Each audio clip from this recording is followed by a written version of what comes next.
Hello everyone. Before we start, make sure to like and subscribe to the channel and leave a comment with where you're from and what time you're watching.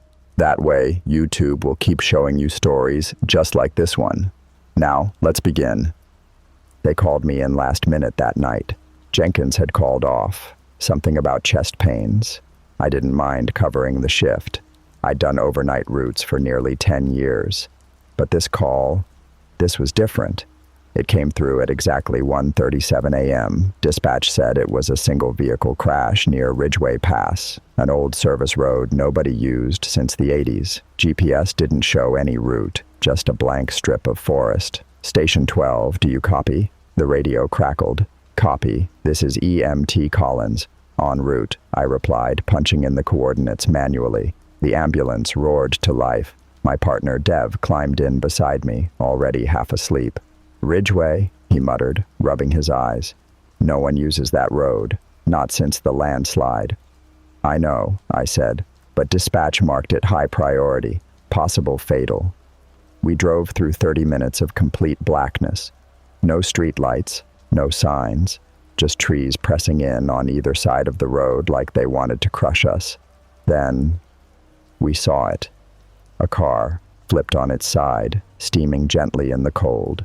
No blood, no broken glass, just a girl in a white dress standing in front of it, barefoot on the wet asphalt. I slowed the ambulance. "Ma'am, are you injured?" I called out. She didn't respond. She turned her head slowly and looked directly at me and smiled. Dev stepped out with the stretcher. The girl didn't move. I walked over carefully, flashlight aimed at her feet. No cuts, no bruises. She looked about 17. "What's your name?" I asked. She raised her arm and pointed, not at the ambulance, but at me, and then said one word, 13. I froze. Channel 13 on our radios was dead air. Always had been. Static. Nothing more. She got onto the stretcher willingly, never blinked, just kept looking at me with those pale blue eyes like she already knew how the night would end. Back in the ambulance, things started going wrong. Dev kept trying to contact dispatch, but the signal was gone. Just static, except now it wasn't quiet. A voice was buried in the fuzz, whispering my name over and over. "Michael, Michael, why didn't you stop the first time?" I turned to Dev. "Do you hear that?" He nodded, face pale. "Channel 13's active. That shouldn't be possible." I reached for the controls, trying to shut it off, but the knobs wouldn't budge. Behind us, the girl on the stretcher began humming, a tune I hadn't heard in 20 years, the lullaby my mother used to sing. That's when I realized this wasn't our first time on Ridgeway Pass. The girl's humming filled the back of the ambulance like smoke, soft at first, then louder until it drowned out even the engine. I gripped the wheel, but my hands felt frozen. Dev was staring straight ahead, unblinking, like something outside the windshield had him paralyzed. "Michael," the voice from Channel 13 whispered again. "You left her here. You left her in the woods." I pulled the ambulance over and climbed into the back. The girl wasn't on the stretcher anymore. She was sitting in my seat. She tilted her head. "You don't remember, do you?" "I've never been here," I said, though even I didn't believe it anymore. "What are you talking about?" She tapped a long, pale finger against the side window. "You were 13, and you watched." My breath caught in my throat. A memory surfaced like a corpse from a frozen lake. A van, my uncle driving. I was in the back. We hit something, a girl in a white dress. She wasn't dead, just bleeding, crying, begging. My uncle said not to move, told me to stay quiet. He dragged her into the woods, whispering, "No one will find her here." I never told anyone. I was 13. "You never came back," she said, eyes locked onto mine. "You never told." So I stayed. My knees gave out. I dropped into the corner, gasping. Dev finally turned around. "Mike, the road's gone." I scrambled to the front. He wasn't lying. Where Ridgeway Pass should have been, there was only dense forest. No road, no tracks, no stars.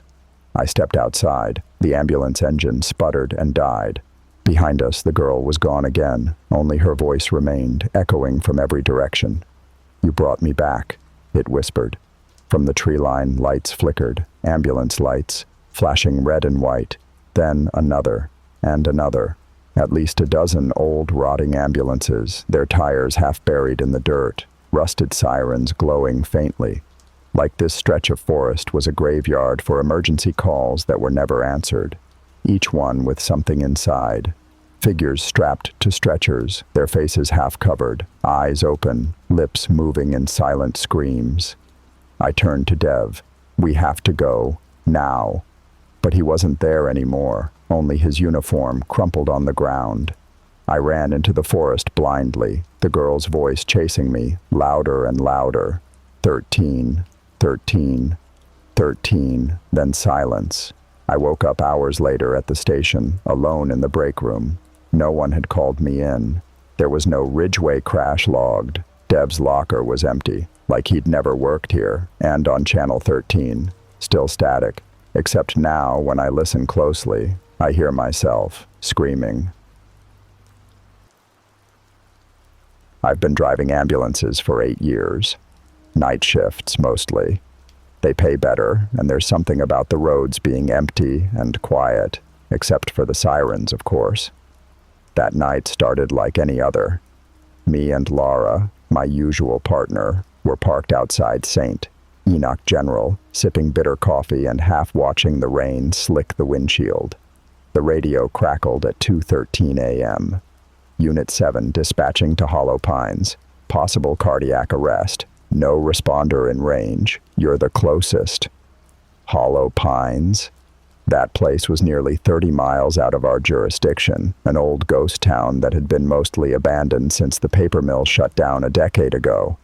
Laura looked at me. "You sure this is right?" I didn't answer, just turned the key and rolled out of the hospital lot. The rain worsened. Fog pooled low to the road. The GPS kept glitching, rerouting, even though there was only one road in. And that's when I noticed something strange. The mirror. The rear view one. There was no one in the back of the ambulance, but something about the mirror was off. It didn't reflect right. Our eyes didn't move in sync with it. Laura looked up, saw my face, and whispered, "It's doing it again, isn't it?" Again? I slammed the brakes. "You remember Hollow Pines?" Laura said after a long silence, her voice trembling. "We've been there before. A call that got wiped from the logs. A night that never ended." My knuckles tightened around the wheel. "No, we haven't." "Yes, we have," she said, pointing at the mirror. "And she remembers us." I turned to look. In the reflection, there was a woman sitting up on the stretcher, pale skin, soaked hospital gown. Her mouth was open in a silent scream. But in the actual back of the ambulance, there was nothing. Just empty space. We didn't stop driving. The fog thickened. The road felt endless. And then the call came in again. Unit 7, en route to Hollow Pines. Cardiac arrest. It was the exact same dispatch, word for word. Same static, same time. 2:13 a.m. Laura was sobbing now. "We never left. We never left. We just keep coming back." And then the woman in the mirror moved. Not in the reflection, outside of it. She reached forward, fingers pressing from the inside of the glass, warping the surface like it was water, not glass at all, and the GPS finally loaded. Arrival in 666 feet. I don't remember turning the wheel, but somehow the ambulance veered off the main road and into Hollow Pines. The town looked like it hadn't existed for decades. Wooden houses collapsed into the earth, street signs dangling by rusted bolts, and not a single light anywhere, except for one. An old building stood ahead, flickering yellow from inside. A church, maybe, or a clinic, long forgotten. The GPS froze again. The screen glitched with static, and a new line appeared beneath our route. "This is where you died." I slammed the brakes. The ambulance groaned to a halt in front of the building. Laura wouldn't stop staring into the rearview mirror, her eyes wide, whispering a name over and over. "Marie, Marie, Marie." I asked who that was. She didn't answer. The back of the ambulance creaked. Something moved. Not just in the mirror this time, but physically. The stretcher straps unlatched on their own. A dark stain spread across the vinyl cushion. Wet, warm, metallic. Laura suddenly screamed, "We shouldn't have taken her. We weren't supposed to pick her up." My heart dropped. A memory, jagged and half-formed, clawed its way into my head. A night, a crash, a girl. We were the only crew in the area.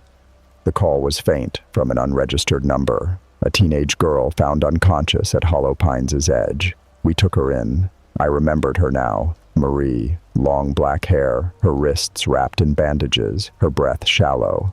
She had opened her eyes right before we crossed the bridge, looked straight at the mirror, and then the crash happened. But we never filed the report, because there was no crash site, no body, no proof, only guilt, and something we refused to face. Until now. The ambulance's back doors slammed open. Wind howled inside. The cabin temperature dropped instantly. Lara was pulled back into the mirror, her reflection yanked in like it was a pool of black ink. She thrashed, screamed, and then was gone. Only her voice remained, echoing inside the mirror. "You left her behind." I stared into the glass. My reflection didn't move. It only smiled. I tried to open the doors. They wouldn't budge. The engine failed. The lights went out. Only the mirror remained lit, faintly glowing, like it was alive. The woman, Marie, sat up again, this time outside the mirror, her face pale and wet with rain, her mouth opened wide. "You brought me here," she whispered. "Now I'll take you with me." And the last thing I saw, before everything flipped inside out, was the clock. 2:13 a.m., just like every other night. And then, nothing.